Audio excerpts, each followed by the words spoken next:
یہ اے آر حبیب، جیسا کہ ہم نے جو لمبے سوالات ہیں جو اتوار کے دن آتے ہیں ان میں ہم نے وضاحت کی تھی کہ یہ سوالات کا ہم الگ سے جواب دیں گے، تو اس میں جو سوالات ہیں ہم بہت وضاحت سے آپ کے ساتھ کہہ دیں کہ یہ اسلام یعنی مسلمان کے سوالات اس میں نہیں ہیں، کیونکہ جب ایک بار آدمی اسلام قبول کر لیتا ہے تو پھر اب یہ سوال نہیں بنتا کہ نبی اکرم صلی اللہ علیہ وسلم خاتم النبیین ہیں کہ نہیں، آپ اللہ کے رسول ہیں کہ نہیں، اور پھر یہ اللہ نے یہ کیوں کیا اور اللہ نے یہ کیوں کیا، یہ ایک مسلمان کے سوال نہیں ہوتے۔ تو ہمیں یہ نہیں معلوم کہ یہ صاحب جو ہے وہ واقعتاً مسلمان ہیں یا یہ کہ کوئی آئی ٹی سیل کی طرح بی جے پی کی کوئی یہودیہ سیل ہے جو اس طرح کے سوالات پیدا کر کے مسلمانوں میں کنفیوژن اور شک پیدا کرنا ہے، لیکن یہ سوال بہرحال مسلمانوں کے نہیں ہیں۔ تو ہم تو یہ چاہیں گے کہ پہلے یہی بات آ جائے کہ یہ سوال اسلامی نقطہ نظر سے ہے کہ نہیں۔ اگر آدمی مسلمان ہے تو اس کے سوال دوسرے قسم کے ہوتے ہیں، اسلام مذہب اس نے قبول نہیں کیا تو اس کے سوالات دوسرے قسم کے ہوتے ہیں۔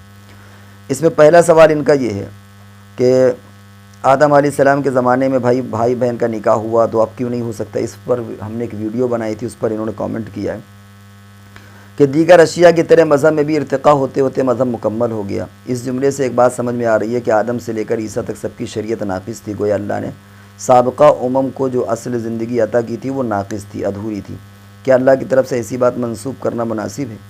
اور اگر اللہ ساری انسانیت کو کامل اصول زندگی نہیں دے سکتا تو پھر کون دے سکتا ہے؟ دیکھیے ہم نے بتایا کہ یہ جو انداز ہے کسی مسلمان کا انداز نہیں ہو سکتا۔ اور دوسری بات ایک اور آگے انہوں نے پوچھی اسی میں کہ آپ نے فرمایا ارتقاء کے نتیجے میں حضور علیہ السلام کے بعد جو شریعت ہوئی اس اشکال یہ کہ ارتقاء کے نتیجے میں کسی اصول، قانون زندگی وغیرہ کی تکمیل دراصل انسانی عقل کے ناقص ہونے کی وجہ سے ہوتی ہے، اور اللہ جب شریعت بھیج رہا ہے تو اللہ تعالیٰ کوئی ناقص العقل نعوذ باللہ تو ہے نہیں، تو اللہ تعالیٰ پوری کمپلیٹ شریعت کیوں نہیں شروع میں ہی دے دیتا؟ اس سے انہوں نے یہ بتایا کہ بھئی خالق اور مخلوق میں کچھ فرق ہونا چاہیے، اللہ تعالیٰ کو پوری چیزیں دے دینا چاہیے۔ یہ وہی بنیادی غلطی ہے کہ جو لوگوں کے مزاج کو نہ سمجھنے کی وجہ سے یہ چیزیں پیدا ہوتی ہیں۔ پہلے تو آپ یہ بتائیے کہ اللہ تعالیٰ نے جو شریعت بھیجی ہے وہ بندوں کے مزاج کے اعتبار سے بھیجی ہے نا، اللہ نے اپنے اعتبار سے نہیں بھیجی، اللہ کو ان سب تمام چیزوں کی ضرورت نہیں ہے۔ اس کا مطلب تو آپ کی ان باتوں کا مطلب تو یہ ہوا کہ پورا کا پورا قرآن ایک ساتھ حضور کو دے دیا جاتا، یہ 23 سال میں کیوں نازل ہوا؟ کیا اللہ کو معلوم نہیں تھا؟ تو اللہ کو تو سب کچھ معلوم تھا، پورا کا پورا قرآن ایک ساتھ دے دیتے حضور کو۔ یہ کیا کہ گریج والی قرآن بھی دیکھیے آپ، اسٹیپ بائی اسٹیپ شراب کو حرام کیا گیا، پہلے یہ حرام پھر یہ حرام پھر یہ۔ تو معلوم یہ ہوا کہ اللہ نے جو احکامات دیے وہ بندوں کے ذوق اور مزاج کے اعتبار سے دیے ہیں، اللہ نے اپنے اعتبار سے نہیں دیا، اللہ تعالیٰ تو سب کچھ جانتا ہے۔ تو انسانی اب یہ رہا ناقص اور عقل بات۔ اب اگر کوئی یہ پوچھے کہ 10 سال کا بچہ ہوتا ہے یا ناقص ہوتا ہے کہ کامل ہوتا ہے، اور 20 سال کا بچہ یا ناقص ہوتا ہے کہ کامل ہوتا ہے، پھر 30 سال کا بچہ ناقص ہوتا ہے کہ، ظاہر بات آپ یہ نہیں کہہ سکتے کہ صاحب 30 سال کا نوجوان تو کامل ہے، 10 سال کا ناقص ہے، ناقص نہیں کہیں گے، اپنے اس وقت کے اعتبار سے وہ بھی کامل ہے۔ تو جس طریقے سے کپڑا ہوتا ہے انسان کا گھٹتا رہتا ہے، جو 10 سال والا 2 سال والا کپڑا ہے وہ 20 سال کے بچے کو نہیں آئے گا، تو یہ نہیں کہہ سکتے کہ صاحب 2 سال کا بچے کا کپڑا ناقص تھا اور وہ اس کے اندر نقص تھا، نہیں، اس کے اعتبار سے وہی چیز کمپلیٹ تھی۔ اسی طریقے سے مسلمانوں کے جو انسانیت کا جو وہ چلا اس اعتبار سے جو اس وقت کی جو شریعتیں تھیں اس وقت کے اعتبار سے وہی کامل تھی۔ جیسے 2 سال کے 10 سال کے بچے کا لباس اس وقت کامل ہوتا ہے، بعد میں وہ چیز اس کے لیے چھوٹی پڑ جاتی ہے۔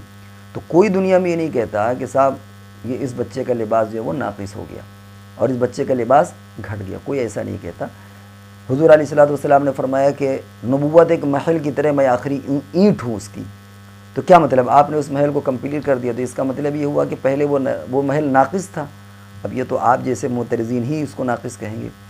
تو پھر تو ہم نے اس سے پہلے بھی ویڈیو میں کہا تھا، پھر تو اللہ کی خالقیت پر اعتراض ہوگا کہ اللہ نے یہ سلسلہ پیدائش کا ایسا کیوں بنایا کہ میاں بیوی ملے ہیں، پھر وہ 9 مہینے بچہ پلے اور پھر وہ اس طریقے سے اس مخرج سے ایک گندی جگہ سے باہر آئے، اور پھر وہ تو اللہ تعالیٰ تو 30 سال کا کڑیا نوجوان ہی پیدا کر دیتا، کیوں اللہ نے یہ پروسیس اختیار کیا؟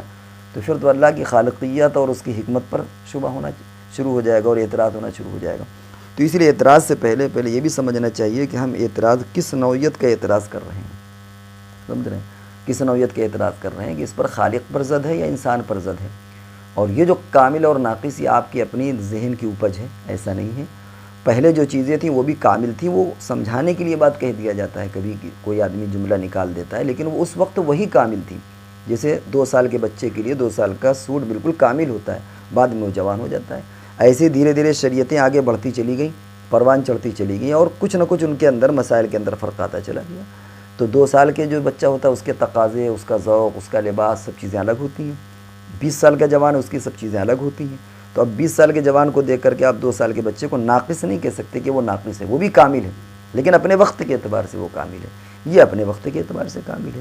تو اس طرح جو اللہ رب العزت نے جو احکامات دیے ہیں وہ سب کامل دیے ہیں، ورنہ آپ کے اعتبار سے تو پھر پورا قرآن ایک ساتھ اتر جانا چاہیے، پھر قرآن بھی 23 سال میں نازل نہیں ہوتا، اور پھر حضور کی بھی ضرورت نہیں تھی، تو خود اللہ ہی میں کہہ دیتے آ کر کے کہ بھی دیکھو یہ منشور ہے، یہ دستور ہے، اس کو لو اور اس پر عمل کرو۔